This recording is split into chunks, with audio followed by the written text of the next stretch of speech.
మొదటగా ఈ వీడియోలో మనం భగవద్గీత అధ్యాయము 14 శ్లోకము 14ను పరిశీలిద్దాం.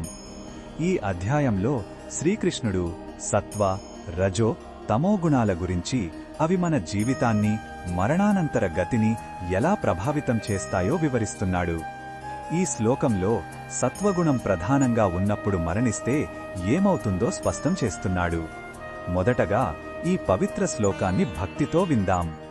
యదా సత్వే ప్రవృద్ధేతు ప్రళయం యాతి దేహభృత్ తదోత్తమ విదాం లోకాన్ అమలాన్ ప్రతిపద్యతే. ఈ శ్లోకం అర్థమేమిటంటే, భగవానుడు ఇలా చెబుతున్నాడు, ఎవరైతే తమ జీవితంలో సత్వగుణాన్ని పెంచుకుని ఆ గుణమే ప్రధానంగా ఉన్న సమయంలో శరీరాన్ని వదిలిపెడతారో వారు మరణానంతరం పుణ్యాత్ములు, గొప్ప జ్ఞానులు నివసించే నిర్మలమైన, ఉన్నతమైన లోకాలకు చేరుకుంటారు. అంటే వారి గమ్యం చాలా పవిత్రంగా, శాంతియుతంగా ఉంటుంది. ఈ శ్లోకంలో ఉన్న భావం మనకు ఏమి చెబుతుందంటే, మన జీవితంలో మనం అలవర్చుకునే గుణాలే మన మరణానంతర గమ్యాన్ని నిర్దేశిస్తాయని. ఈ శ్లోకం మనకు ఒక గొప్ప భరోసాని ఇస్తుంది. సత్వగుణమంటే స్వచ్ఛత, జ్ఞానం మరియు శాంతి.